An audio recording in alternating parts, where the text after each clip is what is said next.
Hello, everybody. Welcome back to the podcast, Retro Life for You Movies of the 1980s.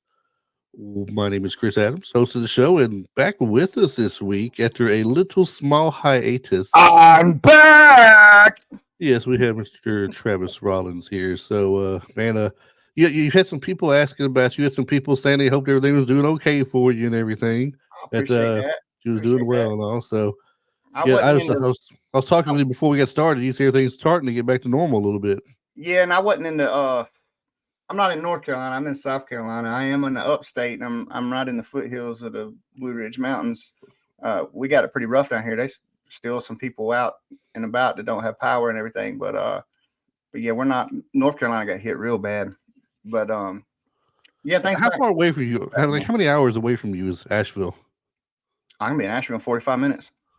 Well, you're very close to where all the big stuff happened, though. Oh yeah, dude, it was rough around here. That's what I said. I mean, we had a bunch of trees down and some flooding. My basement flooded. My neighbors did as well. Not like we didn't have like sitting on a kayak like in Florida or nothing. Nothing floated away, but I mean, we had a few losses, some rugs, and got a mattress that I got on the floor in here in what I call a dragon den. I don't have for those of y'all that don't know, I don't have a man cave. I have a dragon den because that's where I keep all my treasures. Oh But no, yeah, no, I can no, get here, I can get a couple. hold What's up! up? Don't tell us you lost some of these treasures in the process too. Oh no, all that was up off the floor. Okay, Yeah, no, all that's up. But no, I didn't yeah, lose my anything like priorities are that. in the right place, right? We're Right? checking on Yeah, your treasures here. yeah. We can sleep on the floor. Yeah, we gotta keep all that up out of the ground. But yeah, it's starting to get back around. Like I said, North Carolina's still going through it, still needing help and donations, and yeah, it's a wild time. Like I said, they still a lot of tree cutting to do. They still trees down on the side of the road. Some roads are still blocked. I mean, it's still a mess. But Yeah, the main cities. I was about to say big city, but Liberty ain't big by no means. Uh, but yeah, it's not. It's getting there. it's good. It's good. Glad everything's going along well and everything is starting to get back to normal for you. Well, you're back just in time to get back on the month of October for our horror movies that we've I know. been I was doing. so excited about this month too because it's so rare that we do horror movies. Yeah, well, I mean, we can start bringing some more in. I mean, it's not a bad Yeah. thing or anything, so we can bring a few more in. It's not going to hurt. We might even check with some former stars with some movies to see if they want to come in That and talk might about them. That be would be cool. fun. That might be cool. Maybe we can grab a few. Maybe. And like, but I mean, I don't know if it'll extend this year or start early next year because we got Christmas coming up. We got what 4 Christmas movies we'll do. Yeah. So we'll get so many in November Mm-hmm. before before that's done. So, but tonight, I know so far. Let's count down what we've done so far. We've done the intro to the month was at the end of November. I'm sorry, November, end of September, and we Yeah. did Firestarter, Yep. and And then okay, so we'll stop right there for just a second. For those that don't know, we talked. If you did listen to the Fire Starter episode, we talked about how that was filmed nearly in its entirety in was it Boone County? Not Boone. Yeah, maybe Boone County or something. But it was filmed in its entirety nearly in North Carolina on Lake Lure and Chimney Rock, and Lake Chimney Rock is gone. And they were worried. They got it settled, but the dam at Lake Lure, it was cracking. yeah, They got it settled down, and the Corps engineers are repairing that so it didn't burst. But legitimately, the entire town of Lake Lure, that scene where they show up at Chimney Rock, I'm not Lake Lure, at Chimney Rock, where that scene where they show up in there and you see all the old buildings and that is just a mudslide now. The buildings are gone, like everything is just gone. yeah, it's just terrible. I've seen so many videos online of people talking about this, Mm-hmm. all different points of view of it and everything, showing the damages and uh, just trying to get people to imagine. I've seen some people who were actually there who were recording some of the waters as they rushed in. Yeah, it's insane. It's like a dam broke, and that's kind of what happened in a few places. Some minor dams broke, things built up and got filled up, and then all flash flooding happens in the mountains. But at the same time, excuse me, that's why a lot of people didn't have flood insurance because the mountains don't flood. Not like that. Like it happened, I think similar to this, like about 100 years ago or something. Yeah. But yeah, this was major. I mean, I've seen 27 inches in a 24-hour period not do the damage that this did. It was crazy. I don't even know how to explain it. How it can So anyway, after so bad Firestarter, stuff fast, man. yeah, But yeah, we did Firestarter, and then after Firestarter, we've had Night of the Comet, and that was last week's episode. As we're recording this right now, that would be the current episode that's out. Actually, uh-huh. um, this will be the next official one that's out, and there'll be a bonus episode came out that will come out as well, where I sat down with Marty Phillips, friend of Hmm. the show, and we did one on the fog. Oh, and we had a special guest for Night of the Comet as well. If you're listening to this before you go back and hit Night of the Comet, you're gonna want to go listen. Yeah, I mean, I figured why not find somebody who been in the movie that they can tell us about it, you know. And who we also consider a very good friend of the show as well. So we had Miss Catherine Mary Stewart that was back on with us. That was, I believe, her number 3 time coming on the show. Right? Yeah, third time coming on the show. So she's been on the most of anybody we've had. Very Heck super yeah. nice. So if you do listen, if you haven't listened to it yet, give it a listen. She's really cool. Tell some good stories about the movie and everything. And Mhm. And go follow her at her Instagrams and Facebooks. We want to pump her up too. She's got projects going still.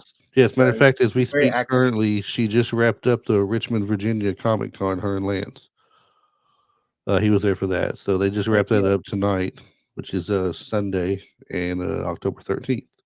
And Nice. I'm not sure where her next one is, so I can't really promote that or anything right now. It But might be. I keep telling her she'll let me know when they are. I'll put them out there and promote them Yeah. and everything. So Heck yeah. It's not on Elm Street, is it? no, no. But That would be a tonight nightmare. it That would would be be a a nightmare if it was. it could be a nightmare. I don't think she ever went for it or anything. I wonder if she did go for this though. Come to think of it, I didn't see her name on the list of people that auditioned for Nancy, but could be because she was busy with a couple of other things in 1984 too. That's true. Pretty big year for her. But tonight we are doing A Nightmare on Elm Street, released 1984, directed by Wes Craven. The movie Oh, stars Heather Langenkamp, Robert Englund, John Saxon, Johnny Depp's premiere movie that he come out with, and Amanda Wyss and Ronnie Blakely. heck yeah. This movie is probably solely responsible, or this franchise at least, is probably solely responsible for a major uptick in light night sales. You what? That's probably true. I bet a number of people, young kids, will just had night lights. They might have had 2 night lights in the room. Right? So, now this is in the fictional town of Springwood, Ohio. Hmm. A group of teenagers began experiencing terrifyingly vivid nightmares, all featuring the same menacing figure, which is a disfigured man with burnt face, wearing a dirty red and green striped sweater and a This guy right glove here. with razor sharp knives attached to the fingers. That guy And right yes, there. that dude right there, if you're watching him. This figure is Freddy Krueger, played by Robert Englund, a former child murderer who was burned to death by the parents of the town after he escaped justice on a technicality. Yeah. Freddy has returned to stalk the children of those parents, but he has a terrifying ability. He kills his victims in their dreams, which leads to their real world deaths. The protagonist, which is Nancy Thompson, played by Heather Langenkamp, realizes that Freddy is haunting their dreams and sets out to stop him before he and his nightmares claim more victims, including her friends and herself. Not exactly very accurate because she doesn't realize this till all her friends are dead and gone. But I Right. mean, um, I'm sure they've been well. As Nancy and her friends, Tina Gray, played by Amanda Wyss, Glenn Lance, played by Johnny Depp, and Rod Lane, played by Nick Corey, are picked off one by one in increasingly surreal and horrifying dream sequences.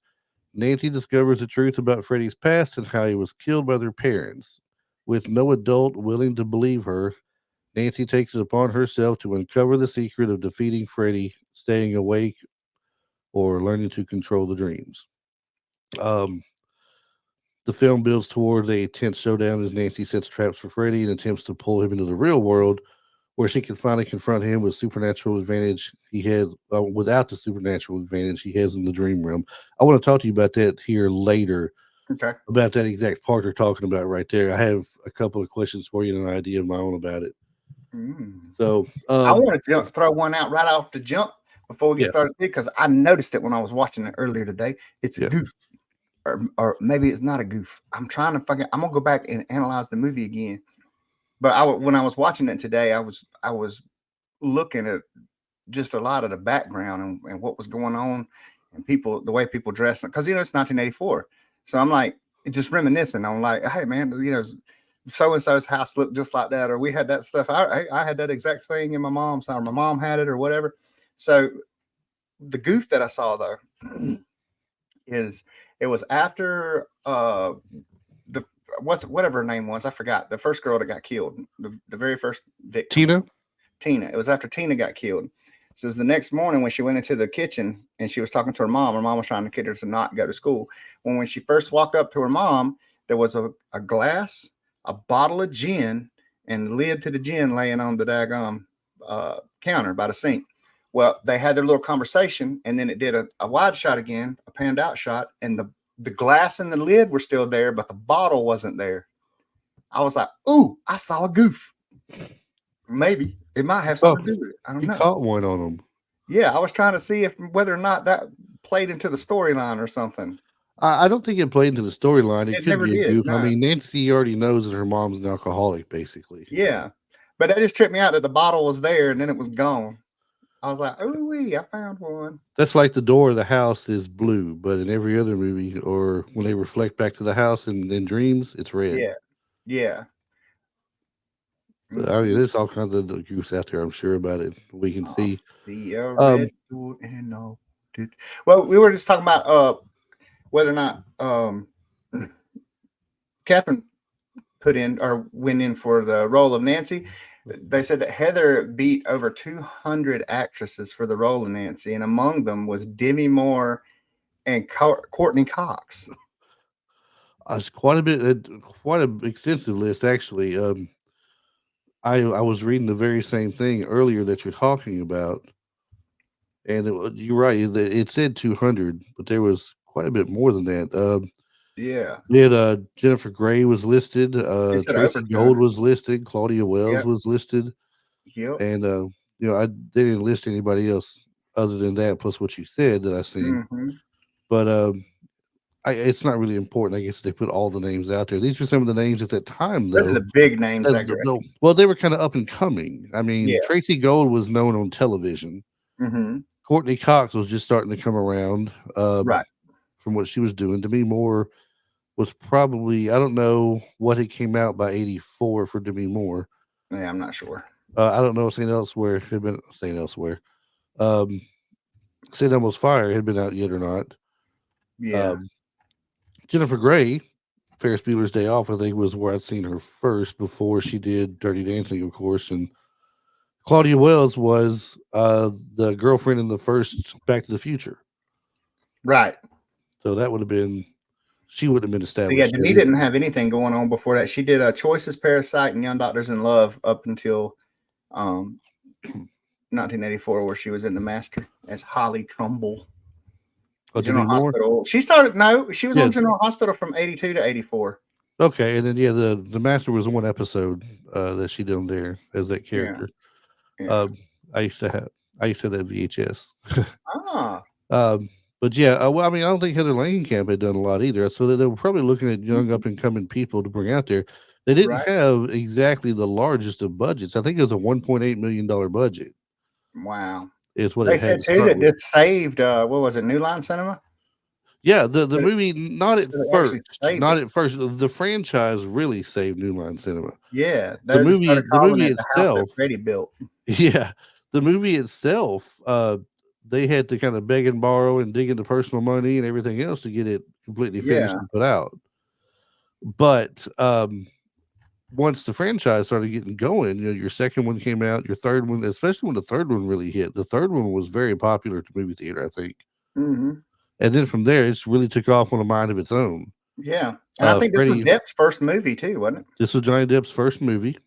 Yeah. This one here was the storyline. The story itself, based on what Wes Craven come up with on this, uh, at the time was kind of unique for horror movies. Um, there was a combination of real life experiences and such, and cultural influences, and just personal fears that Wes Craven Mhm. had that created this movie. Right. Wes Craven based Freddy Krueger's appearance and his menacing persona on a frightening encounter he had as a child one night. He said that he saw an old man in a worn Mhm. fedora and disheveled clothes walking by his window. I don't know where they lived. They lived in town or something. They said it was a homeless guy, is what they said. But Yeah. the man stopped and looked directly at a young Wes Craven and had a creepy smile and then walked away. The unsettling image of the man stayed with Craven, inspiring the look and unsettling presence of Freddy. Yeah. The, Wes had spoken later too that he would have nightmares about that for the rest of his life because he said that when the new Nightmare came out, I remember this. He said this in an interview concerning that movie. They asked him how he came up with the idea or whatever it was, the question that they asked, and he said that whenever he has a nightmare about Freddy, that's when he makes another movie, yeah, yeah. And the name itself, Freddy Krueger, was derived from a real life bully that he had growing up. which is also pretty wild. Yeah. He's actually used a version of the name Krueger in another movie, The Last House on the Left in 1972. Yes. The villain was named Krug, and the other one was Fred. Fred and Krug. Yeah. So, I And then mean, he had the Kirk, and those that names, reminded me of it too. those names just kind of stuck out for him. And the part about the nightmares, the kids having the nightmares, have you heard of this before? What's that? Where he got the idea for kids having nightmares and Freddy killing them in the dream world and everything. Mm-hmm. Basically, the biggest, it says here, the biggest inspiration for the Freddy concept, killing people in their dreams, came from a series of real life reports that Craven had read about in the 70s and early 80s. The reports detailed a phenomenon where Southeast Asian refugees, mostly from Cambodia, Laos, and Vietnam, experienced horrific nightmares and subsequently died in their sleep. Yes. So the medical condition is known as sudden unexplained nocturnal death syndrome, or SUNS. Mm-hmm. Um, it says here that basically people would be so afraid of their dreams that they would avoid sleep until the point where they just couldn't avoid it no more and fell asleep, and they would wake up in a scream or something and die. But Yeah. there was no evidence of a heart attack or anything else like that. They Yeah. just they died. And so that's what I had heard. I've heard too that there have been cases of people that did have stuff like that happen, and it would be like their heart just stopped, but it wasn't a heart attack. It just they froze, Scared to death, scared basically. to death. Scared to the point where your heart just gives out on you and stops. You Mm. can't take it anymore. I don't want none of that. It's crazy. His burned appearance was something that he decided to do, though, to give him a menacing look. He wanted something different than some of the rest of them that were out there. Yeah, it So worked because I'm gonna tell you now, boy, Freddy was scary, son. yeah, yeah, that's it Freddy to looked me. crazy. Yeah, and then of course the burn look also goes with some of the storyline of the parents tracking down the killer, the child killer, Freddy Krueger. He was a child murderer in this movie, in this version Yes, of the in the movie. series. Yes, he was So originally a molester too, but they cut right, that out. yeah, there were some problems at the time in '84 around. I don't know if it was something going around the country and had to do with I guess molestation of children, and they didn't want to put this in the movie and play off of it, so he was a child murderer instead. Yeah. So Well, when they did the remake in was it 2010 with Jackie Haley? I can't remember the exact year they remade the movie. Is in 2000 and something. I think it was 2010 with Jackie Haley because it was coming off of the heels of Watchmen. They chose Jackie Haley to play him, and and I think it was because of the feralness of Jackie and the way he was when they was. I don't know if y'all, for those of you that haven't watched the Watchmen, it's fantastic. What Jackie Haley plays Rorschach, and there's one part where he's locked up in a doggone. Well, They locked him up, he and he plays goes who? Rorschach. I thought you said Horse Shack. No, Rorschach, like the eating test. I was about to be like, oh, Mr. Carter, Mr. Carter. Yeah, no, there's a character in Watchmen called Rorschach, and his mask has like ink on it, and the ink is constantly moving and changing. And I forget all of his powers, but anyway, there's one part of it where he said, "What you people don't understand." He's a little guy, but he said, "What you people don't understand is I'm not locked in here with you. You're locked in here with me." And when he says that, the way he says it, dude, in the remake when he goes, "Look at me," it's like it's insane. But the point though is they took it back to him being a child molester in that remake with Jackie Right, Haley, they did. They did. Yeah. And also one which more makes thing it about like, it. why do you have a shirt with a child molester on it? Why I usually don't even wear this shirt. I'm like, dang. Now I got all these Uh, kids, and I'm like, man, Freddie ain't so cool no more if he was a child molester. See, now you gotta throw it out there like that, right? Yeah, I'm like, dang, man. throw yourself Yeah. under the bus. This ain't that Freddie. This is the old Freddie. That's right. He likes the old Freddy that just killed him Yeah, he instead. just killed him. That was all. Now, one more thing about the movie is that Wes Craven wanted to create a slasher villain that was distinctively different from what we had up there already. Yeah. Jason Voorhees, Michael Myers. What's the one thing they both got in common, basically? They walk slow and they got knives. And they They're don't kind of talk. boring, really, truly. They don't speak or They anything. don't speak. Nope, they don't talk. Now, that's part of their thing, though, too. That's part of their aura that makes them scary, though. True, Also, true. think about it. Yeah. But in his case, he's taken scary to a whole new level at this point. Yeah, and I the way mean, he talks and the jokes he makes and right. Well, and like in the first movie, there's not really anything for jokes in there for the most part. right. So, I mean, the biggest joke is him telling Nancy, I'm your boyfriend now. And Yeah. there's a little plastic or little prosthetic tongue thing coming out of the phone going, Right. blah, blah, blah. But I mean, he wanted something a little bit different. So he's got a distinctive personality, of course, sadistic sense of humor, and this unforgettable voice when you hear him talking, basically. Mm-hmm. And the glove, the bladed glove with the four razor fingers on it, basically. Yeah. So, and he said people Ugh. that was used to invoke primal fears inspired by humans are naturally afraid of sharp objects. Right. So it just adds to the mystique and the fear of the character and everything. That and with Robert England, I mean, dude, Robert, like, I like the movie with Jackie Earl Haley. It was good, but dude, Robert is Freddy, man. He wasn't the first choice Really? to play uh, Freddy Krueger. Oh. He had somebody else in mind. I don't know if it was he tried several stuntmen, and the stuntmen just couldn't get it right. He said he's going to have to go with an actor of some sort, Right. and the actual actor he picked, I think, trying to find him here. I about said the name, but that was the makeup artist. Uh, I'll find him in a minute, basically. But it wasn't somebody. It wasn't him first. The first thing that he was doing was he was playing in that TV series V Yeah. of the alien invasion that we had, Yep. movie that we had, basically, which was great too. That was fun. Yeah, he was Willie. Did you know? This just happens to stick out for me. I was reading earlier and I was laughing because you'll know why I'm laughing in just a minute when you hear. Um, Scientific American in 1982, the magazine, said that the two most contrasting colors to the human retina were red and green. So he decided to alter his original colors of what uh, Freddy wore. And Freddy was going to be something similar to Plastic Man, where he could change his form and be different things, right? But do you know what the original colors were he was going to be? What's that? He was donning the red and the yellow. No way. Dun, dun, dun, dun, dun, dun, dun, dun, That's dun. crazy. Was Freddy a real American?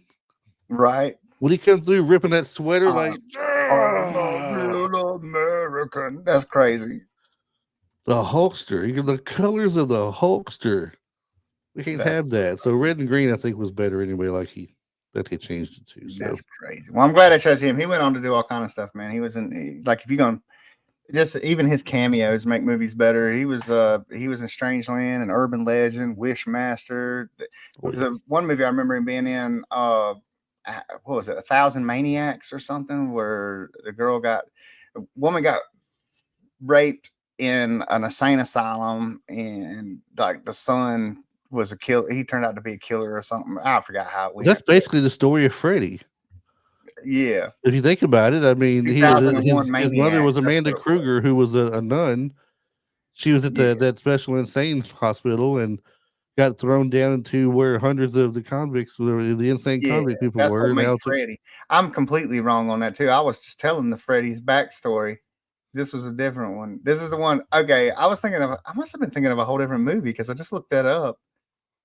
And, this is like cannibals and stuff. But anyway, It could be you're thinking of something different. I might have been thinking about this one.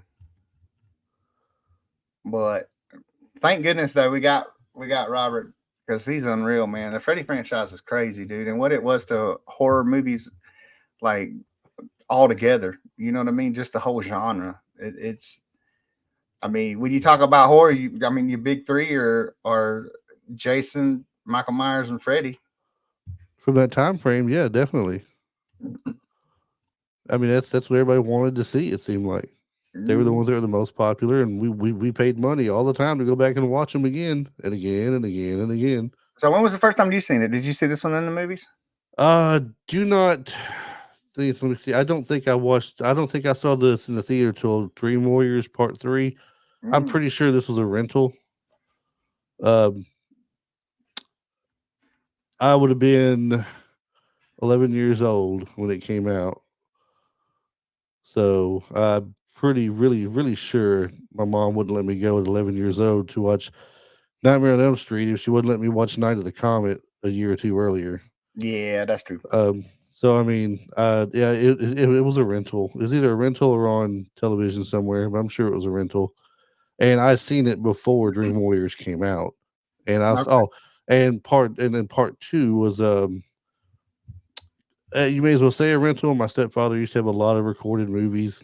He'd get them, he'd record them, Oh yeah, and that old double deck VHS. yeah, you know, and I watched it.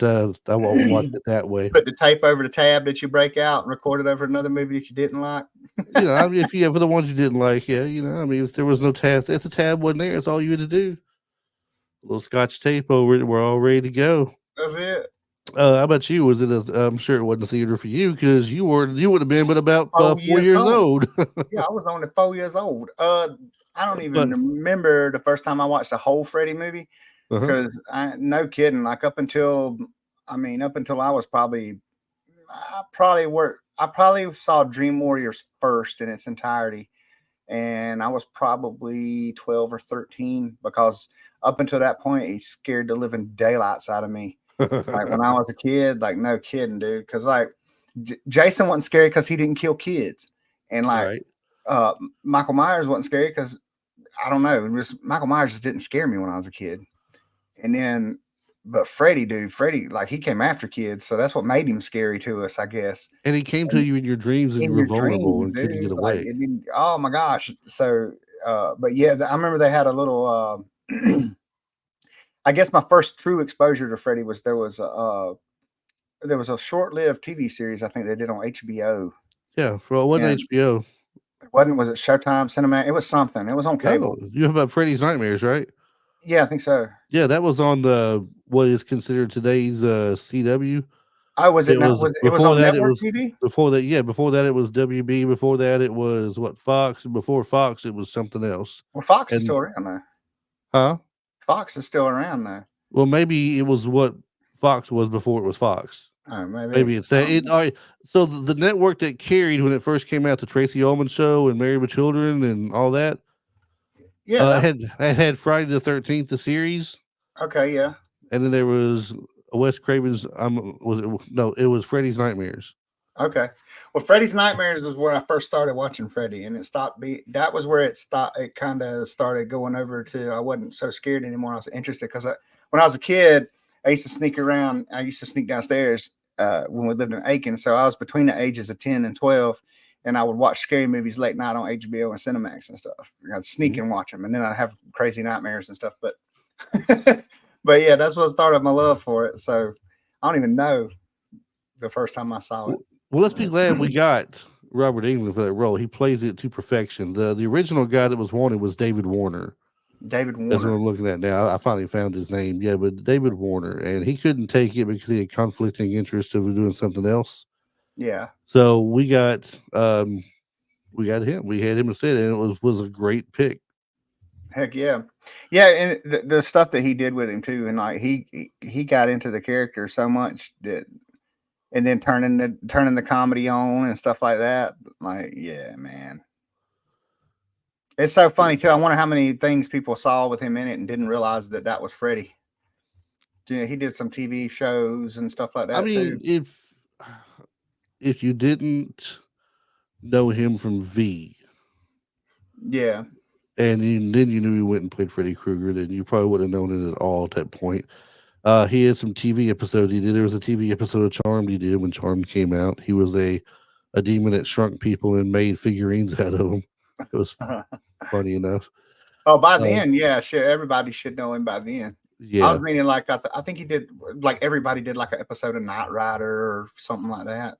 Oh, The and at 80s. some point back then, when you look on IMDb at some of these movies and people there, they have been in Night Riders, A Team, Love Boat, Yeah, Quincy, Chips, Magnum PI. yeah, like They everybody did at least one appearance on one of them shows. Yeah, they jumped on all of them. So, but well, speaking of something like that, let's jump in real quick and just go over the cast real quick. There's one person I want to bring up to you that I just called earlier in the credits that was in this movie, Okay. and if I'm not mistaken, uh, he's in a movie that we did not too long ago, a little while back. But we got Heather Langenkamp. We mentioned Johnny Depp. We mentioned Mhm. Robert England. John Saxon's in here. Plays Nancy's father, Lieutenant Thompson. He was in was it the Bruce Lee movie? Enter the Was it Enter the Uh, Dragon? yeah, uh, yeah. Yeah, He was one Enter of the the fighters. Dragon, right? Yeah. Yeah. Um, Ronnie Blakely plays the mom, Marge Thompson. She was in the 1975 movie that they called Nashville, playing a country singer. I don't know what all she did big other than that, but I do remember she was in that.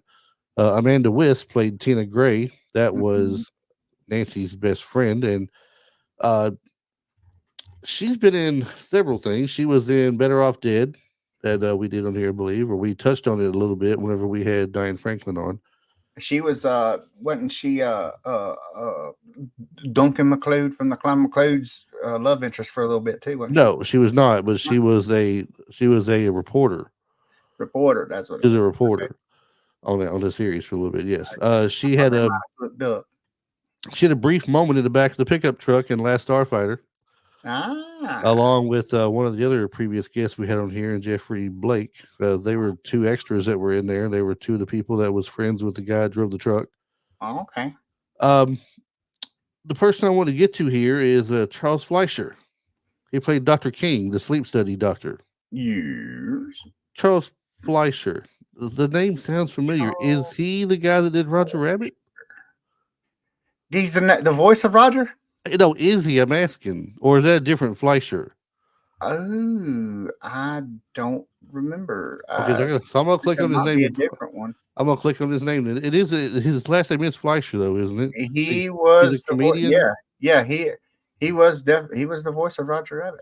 At least in Yeah, Who uh Framed Roger Rabbit? yeah. There you go. That is him then. Okay. Nice. So I see that and I'm like, man, we got Roger Rabbit in here. Yeah, Roger Rabbit. That's nice. That's good. And what is Roger Rabbit says? What is if is it Yeah. please? Please. Love me some Roger Rabbit.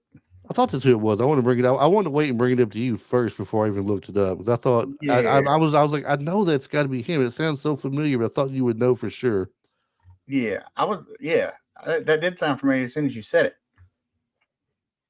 So I mean, it was a great cast they put together for it, nonetheless. So, something what I wanted to bring up also earlier is some things about this movie that make it so good and so scary.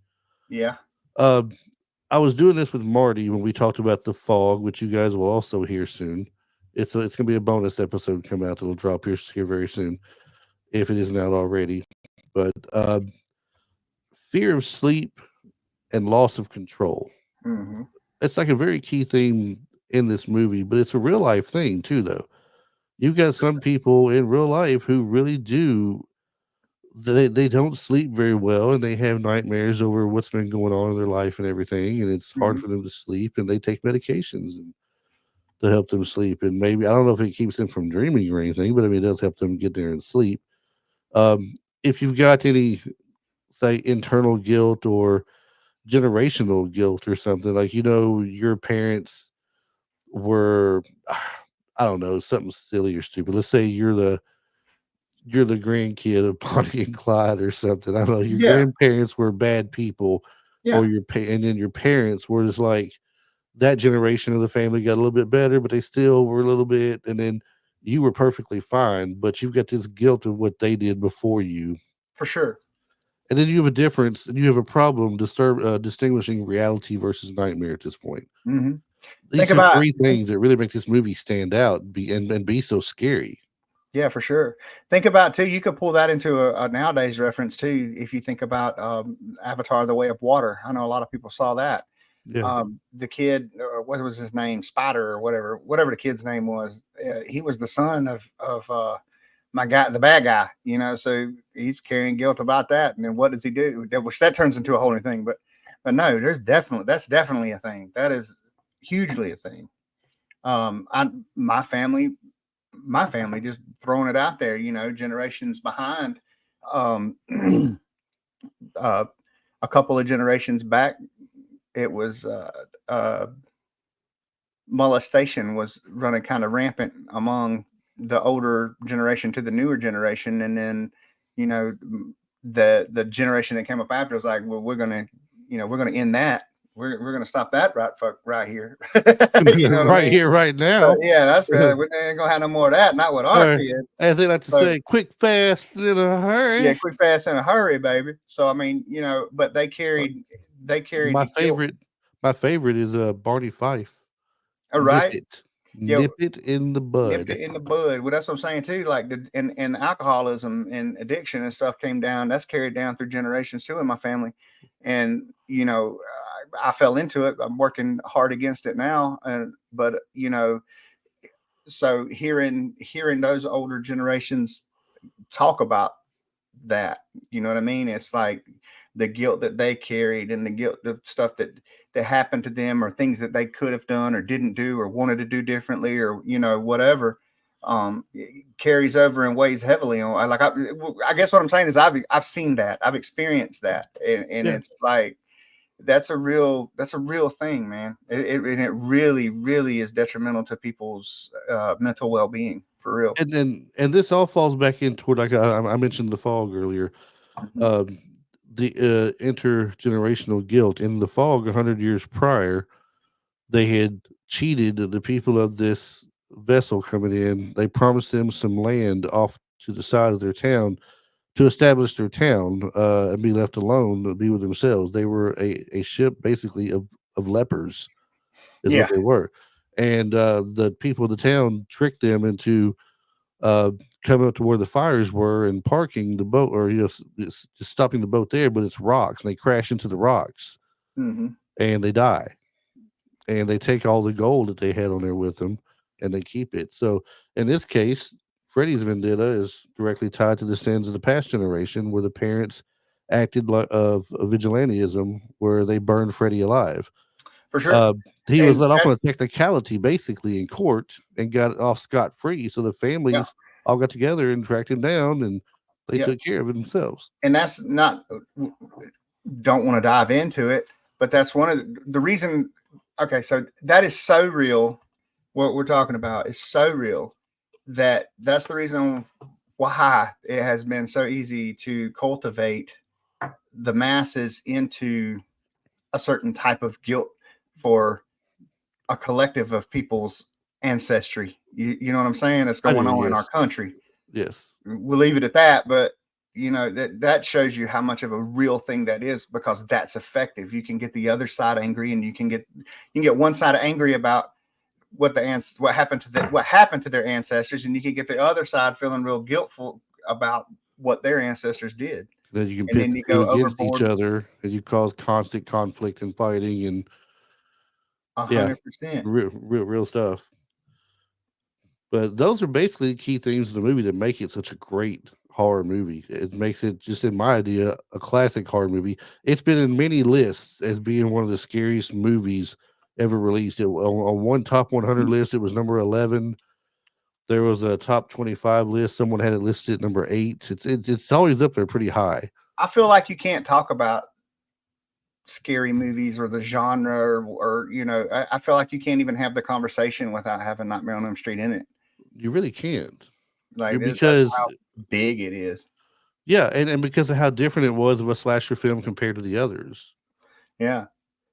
Yeah. So I Yeah, all the mean, elements came together, and then you got Wes Craven. I mean, Wes is unreal anyway. Like, dude, Wes Craven, Clyde Barker, uh, Stephen King.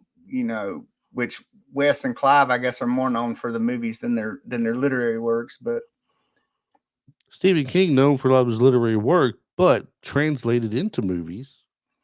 yeah, and see, Stephen was such a big author too that everybody gets mad at the movies. Yeah.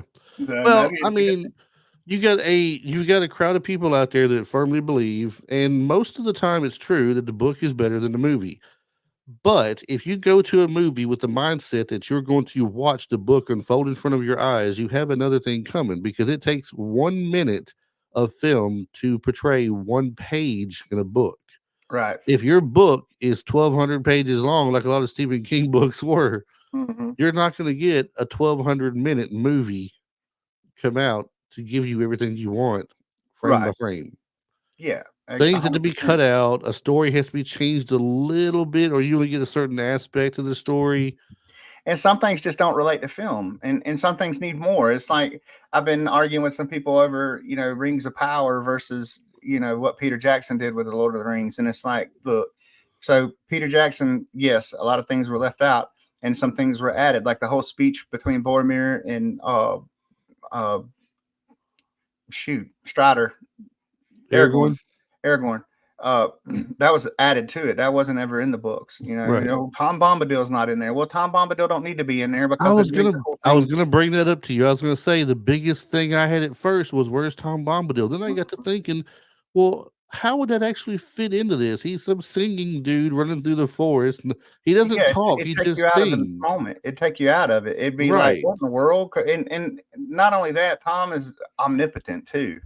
So, but then when you compare that to something like um, Rings of Power, or see, the reason why a lot of Tolkien diehards are angry over Rings of Power is because they didn't make they didn't make good um, choices as far as adaptation is concerned. That's why I've been telling people, don't call it an adaptation, call it a reimagining, because they've changed so much. The timelines are off. Things are happening that didn't happen. They're making things happen at the same time that happened thousands of years apart.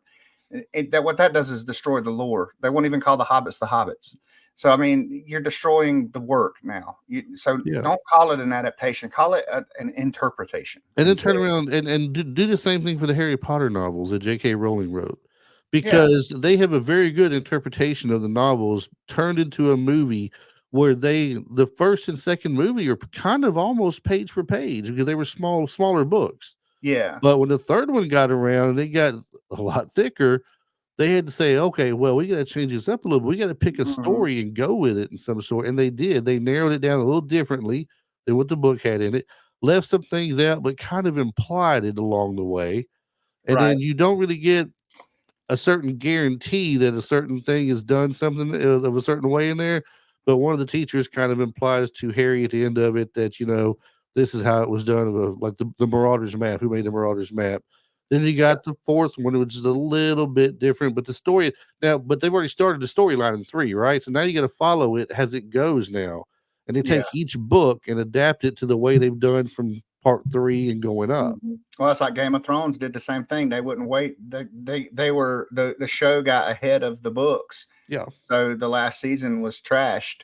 So where House of Dragon coming back around, it's and see there's another aspect of it too is which we're getting a far removed from our topic tonight, but but another aspect of it is that the Rings of Power are drawing from the Silmarillion and other side works that Christopher Tolkien helped his dad with, and then went on and did unto himself. So, and they don't have Christopher Tolkien set the estate up after Peter Jackson's movies to where nobody can. There'll never be a Silmarillion movie ever. It'll always be something like the Rings of Power because you can't. They won't give you the rights to make it. So you come in a situation like that to where Game of Thrones, the new one, House of Dragon, it's pulled from an older book that I've actually listened to as well. And there's not nearly as much information in there. It's like an overview. It's almost like making a movie from Cliff Notes. You know what I'm saying? Yeah, So you build upon what's there. And with something like this, there's no source material for you to reference to hate in the first place. So original stories like this that come up I think this what helped this blow up too is there's no source material for it. I think that works well. It works well when you make movies from books, but then at the same time, when you get a good horror director or writer or whatever, like a Clive Barker or a Wes Craven, that comes in and does this, and it's all new and fresh. It doesn't have source material. They're just making it up for the movie. It works so much better. Right. Well, what do you think about iconic moments from the movie itself? What stands out for you from the first Elm Street movie as an iconic moment that you haven't forgotten? I would say something that I hadn't forgotten. So from childhood would probably be the awesome effects that they used, like when he was coming down, like the ceiling was stretching or whatever, when he was over the top of her laying in bed. The first one where he killed Tina, where his arms were all stretched out and he was all wonky looking.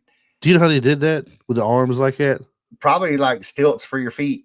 Fishing poles. Something. Huh? Fishing poles. Fishing poles. Nice. They used fishing poles. I like it. And it was iconic to show that, he's bigger than what you think, that you can't escape him. You can't get by him. Just like do you remember seeing the sheep run through there? Yeah. At one point, that was symbolism that the children are all like, lambs being led to the slaughter. Right. But I think hands down the most iconic moment would be what we were talking about pre-show. When I was telling you Tasha walked in. So this is pretty good story for y'all, those of y'all listening. Tasha wouldn't watch it with me this afternoon. She hates Freddy. So we ended up watching a different movie, and she went off and did something else, and I started watching this again and fell asleep on the couch. And she came through and she said, "I don't understand how you sleep to this." And then she said, "This is the part I hate most in this whole movie." And it has to be the most iconic part, is when Nancy's in the tub and the glove comes up in between her legs out of the water. So I think that image right there was probably got to be the most iconic part of the movie. And her mom had just told her, "Don't fall asleep in there." So I forget the number of people a year die in the bathtub. They drown in the bathtub. There's another something about that too that I thought was hilarious, because Tasha had one of these not long ago, and that is the bath pillow. That bath pillow is still being sold right now. You can buy that exact bath pillow, the same color, the same shape, inflatable. Like I was funny. Like, what in the world? That is funny. Look, if we had a road little shop, we could link orders to the bath pillow on Amazon. Yeah, we need a bath pillow. Tina's death, that is very iconic, and it stands out because she is. It's very wild and violent. It's like someone's under the cover with her. You can tell. You can hear him in there, and you hear her fighting and screaming, and the dude rips the blanket off, and she's just violently, going back and forth. There's no one there with her, it looks like. Yeah, and it was real good for the time too, because there was no wire. You couldn't see I was looking hard too. Yeah. and I couldn't see wires or anything. The way it was pulling her up the wall and flipping her across the ceiling and She stuff. got the 4 slashes across the stomach and the, lower chest into the stomach area where Yeah, she got cut 4 at the same time, 4 times simultaneously as he was describing it, yeah. to say he the knives on the glove. And then pulled up the wall and on the ceiling, and it's just a big bloody mess when it's all over with. It's really terrible. Hmm. And the only other thing I can think of that was really stands out is when Johnny Depp dies in it, when he's pulled down into the bed. Yeah. And then this weird looking. Now I don't understand this. It's supposed to be in the dream thing, right? Uh-huh. This happens in his dream, but his mother comes in the room and sees the geyser of blood going up to the ceiling. Right. How do Yeah. you explain that to her and Well, then to the cops when were there and his dad? And yeah. Yeah. But what that's the thing too is that, like, whatever happens in your dream happens to you physically too. So if he exploded like that, then I guess you would see it. I guess Because that's he just wouldn't. it. Because what's his name witnessed Tina being dragged all around the room. We did. That's true too. Um, so in That's another your thing about the whole franchise, man. I think that it became a thing too. I think a thing about the franchise that made the franchise so successful too is kind of like almost like a Faces of Death or like a Saw phenomenon, where you wanted to see how Freddy was going to kill these people next. Like, right, what what kind of creative creative, way? crazy way were these people going to die? Like I'm just gonna say this, and then we'll jump to this next little tidbit here. But it's like in the fourth one, I think it's the fourth one they introduced the new ones. The one girl is scared to death of roaches. Oh yeah, he turns her into a roach. He She's like, turns her into basically into a roach, and she's in, and he's looking at his little thing, and with his eye, and he's yeah. those. You check Wasn't she? She in, was like but you inside of it. don't check out. It wasn't she? She wasn't. It was a roach. Yeah, it was a roach motel. But what I Yeah, a thought it little was roach like. motel. Yeah, Yeah, and he's like, and I he's thought it looking was in a there at her, and he's, takeout and box. she's trying to, and she's yelling. She's fully converted into a roach now at this point. Yeah, And he's like, you check in, but you don't check out. and And he kept he up. squishes it in his hand. And the other thing too, and see that's the thing too. He was keeping up with the times too. So Freddie was always all of his jokes and stuff for the movies. They were relevant for the time too. Like, do you remember the you forgot the power glove when he was when he was Yeah, playing the kid like it was yeah, a, be like me. The dad hitting him with the hammer or whatever. uh So then they destroyed the Nintendo, and then he comes up. He's like, you forgot the power glove, and then he's had the little joystick. huh. It's like, man, Some of the things they did was actually pretty creative and funny. I had to. That's what made everybody go back and watch. They yeah, for wanted to sure. see what creative way he was going to do things. What little word or what little one liner was he going to have? You Yeah. know, and it Yeah, was like that. always My tagline, "Welcome to Prime Time," is I think that's from a Dream Warriors. yeah, that's from the The girl wants to be the third one, actress. fourth one. Yeah, That's the third fourth one. one.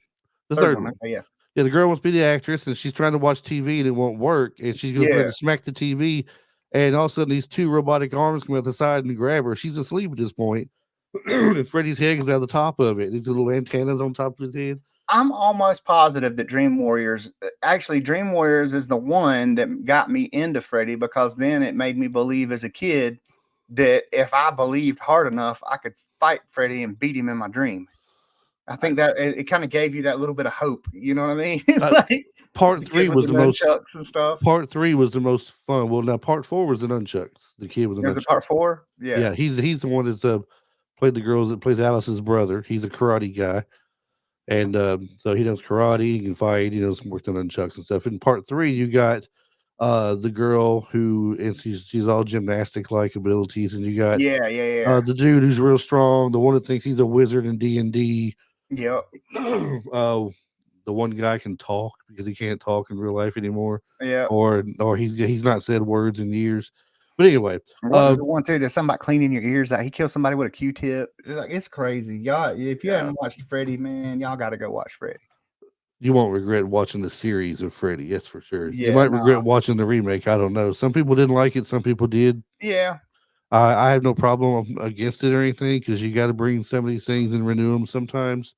yeah, but it wasn't Freddy though. I mean, But I it wish wasn't they would the have same. done it. I wish they would have done it another 10, 20 years down the road because it for me it was too soon seeing it's not Robert Englund playing Freddy when he's still capable of playing Freddy. Right, I agree with that. So they should if they brought him back to play Freddy, that would have been different. Yeah, I think people would have been on board. But 80s classics, well, about what makes this an 80s classic for horror movies is mainly the introduction of Freddy Krueger because he's so different from the other ones, cracking the dark jokes, his sinister personality, um, how he revels in the victim's terror and everything. It's like Hmm. he's just tickled to death on how scared they are and everything. But he's a slasher villain like the rest of them, though. Yeah. Um, Wes Craven's innovation to it, his blend of supernatural horror, psychological tensions, and surreal dream imagery. The dream imagery was something else for Yeah. really I think groundbreaking giving for the him, movie. like we talked about before, how the others didn't talk, giving him a voice made him more sinister. You know, Yes, like you felt like he was more evil than anybody else. yeah, and the fact that he used the dreams as the vehicle for the horror. Hmm. It's not just it's not just like they go out, they're going to town, and there's someone spying on them around the corner and chasing them through the mall or Yeah, something. there was no getting away from him. This is in the dream where you're in his world, and he might pop up behind you. You turn around and run, he's right there in front of you again. Yep, There's no getting away from him. The dream sequences and the practical effects are great. The practical effects are really something else in there. for sure. So definitely a great thing about it. And this movie, Freddy Krueger is always going to be a horror icon. I don't care who you are at this point, whether you're our age or younger. Practically everybody that I've brought it up to and asked, "Have you ever heard of Freddy Krueger before?" They're Hmm. like, "Yeah, that's a dude with the knives on his glove." Yeah, even if they hadn't seen the movie, or not one single movie, they know who he is. Right? They may have been born in 2000 or 2005 and not seen much. You know, they're Hmm. they're teenagers I'm talking to, or just hit 18, and they might not have watched the movies, but they know who Freddy Krueger is for sure. For They sure. changed the legacy of this movie, though, in my opinion, is that it changed the slasher genre because it's no longer just this brain dead, quiet guy walking at a steady pace with a long knife, butcher knife, or machete slinging at you or something till he gets you. This Yeah. is something with some flair to it. He's got creativity, Hmm. he's got some funny stuff to say, and it just really changed how things were done and how scary you can make it. Yeah, for sure. It's my number one. If you got to pick the flat out scariest movie, it's got to be this series. Because I mean, like I said, I was sneaking and watching stuff when I was a kid, man, and I mean, some of it scared me, but nothing held a candle to Freddy, man. Right. Right. Now I have a question for you. We're near the end here. We're about to wrap this up. Yep. This is what I wanted to ask you earlier. I said we'd wait toward the end Yeah. of it. When the movie is ending and Nancy has figured out she's going to take him from the dream world, like she pulled his hat, Hmm. she's going to pull him from the dream I thought it was a world, piece bring of his him to sweater. reality. Maybe that was a different movie. What? I thought it was a piece of his sweater. No, well, it might have been it might have been in the remake or something. I don't know. Or Okay. in a different Freddy movie. But in this one, she has the fedora hat. Okay. She took her to the sleep clinic and she has where she gets slashed across the arm and that's there. Yeah. And she come out with a hat. Yeah. And the mom's like, "Where did you get that?" She said, I took it off his head in my dream." Yeah. And so the fact that she realizes she can do this and she's bringing him out of the dream to her world to fight, where she can take care of him, Right. and how that whole sequence goes down. Okay, she's got the booby trap set up. He gets hit with a sledgehammer. That Yep. exploding lamp there at the end of it. She lights him on fire and everything. Um, and she knocks him back down the stairs with the doors. He's burning, coming up the steps, chasing her. Um, when it's her father gets over there to help and pull somebody over there with him, they she realizes there's tracks of where he's come in the house, he's gone up the stairs, he's going after mom, and they take off up there, right? And he's up there, he's on the bed on top of mom as he's burning up. Hmm. And I believe she might be starting to catch fire, but the father throws a blanket over him and the flames go out immediately. They pull it back, and it's just some weird looking skeleton thing as it settles down into the bed, Hmm. into nothing, and comes back. All right, the father ends up leaving the room. She tells him to leave the room. She's okay. She has to do something. And this is where she ultimately, I guess, kills Freddy in the movie, right? Hmm. She tells him she realizes she's figured it out. All right.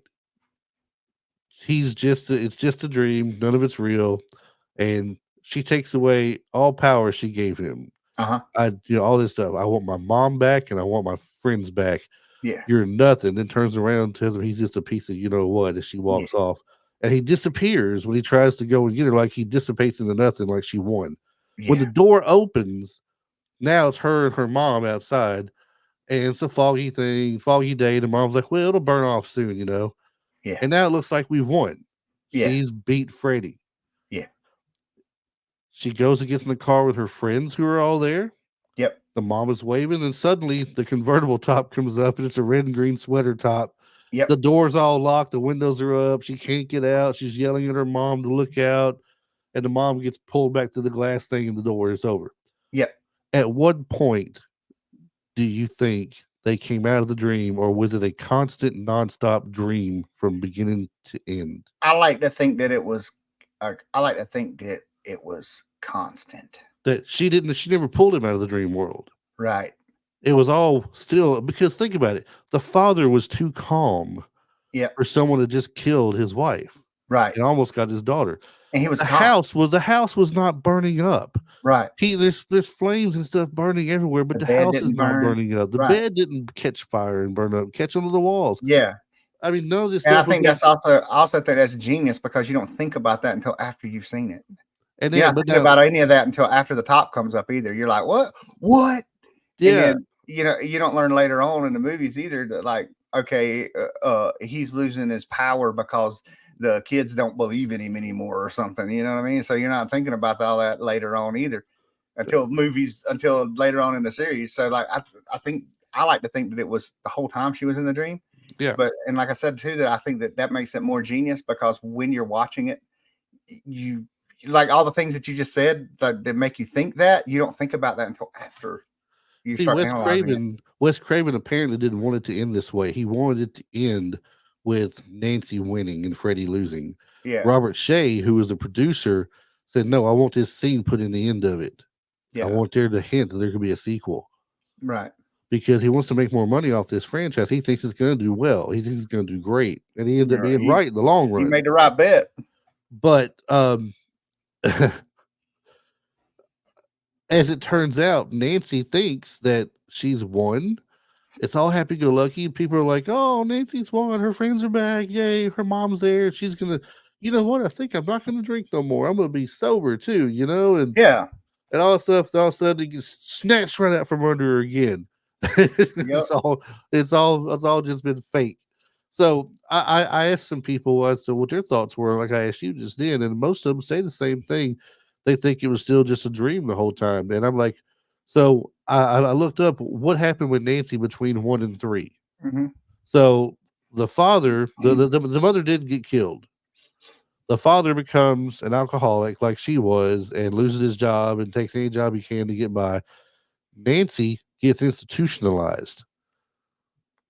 There was a little comic series that was released talking about it. Basically, she gets Yeah. institutionalized, then she gets better and gets out, and she goes on to college to study for sleep studies and sleep medicines and stuff like that. And that's where she comes in the third one with her degree and what she's doing. And that's why she's a part of the Dream Warriors movie at that institution, at that hospital there. Yeah. So therefore, everything was legit at the end of the first one. She was still in the dream. Her friends never came back to life. The mom was dead. All this Right. other stuff, and then she got institutionalized and went crazy for a while, Yeah. and then went on crazy meds where it took her dreams away, and then got a college degree, and didn't think about it no more. It was done with beyond her until Right. Kristen pulls her back into the dream Yeah. in the third And one. then it So, comes back too to where he comes in Wes Craven's New Nightmare. It comes back to where he's got a kid and everything else. well, now in Wes Craven's New Nightmare, that was just a movie where they played off the aspect of the actual stars playing themselves Yeah. while they're filming a movie inside the Right. movie. Right.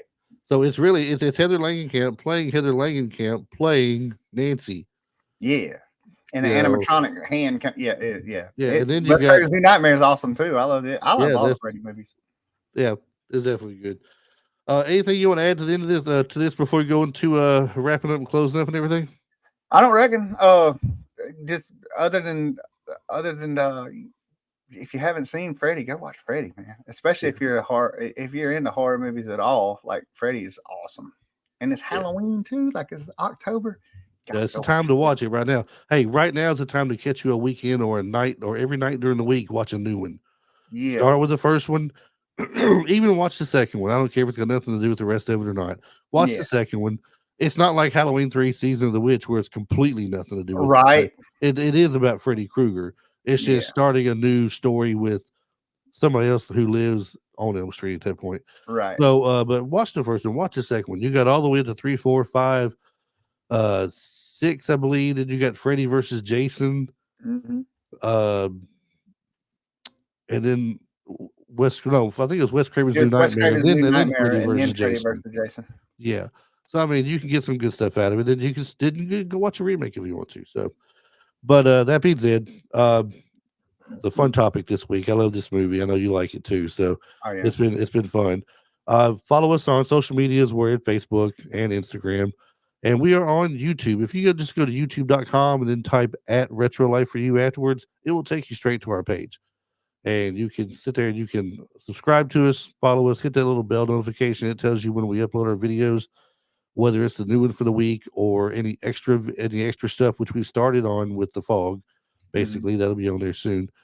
And then you get as well other stuff will be coming up here very soon as well. That's extra footage and stuff. But it'll let you know when we have stuff, new things that get uploaded. TikTok, every blue moon, I might throw something up there. If any of you want to come on here and tell me how to be a TikTok wizard, I'll take some advice. But as it is right now, I'm not a TikTok wizard, so I don't mess with it much. Right. But we have our website, www.retrolife, the number 4.u, and you can listen to us right in your browser. If you go to the Cliff Notes, you said Cliff Notes earlier and it made me think of Cliff Notes. Go to the show notes. And you'll find the video from most of them in the show notes. The video usually comes up a little bit behind when the audio is there. I have to go back later that night and upload it, but it'll be there by the next day for sure. And then if you want to send us a message about any of the episodes or any questions or things you want us to cover, then retrolife4u@gmail.com. So, Travis, you got anything you want to leave us with this week? Hey, Or do we not prepare for this one? oh no, I got one I just thought about because it's like my boy was telling me about the new stuff on Fortnite. You know what gamers and burn wait, let's say what gamers and burn victims' #1 quote is? What's that? I can't wait to try my new skin.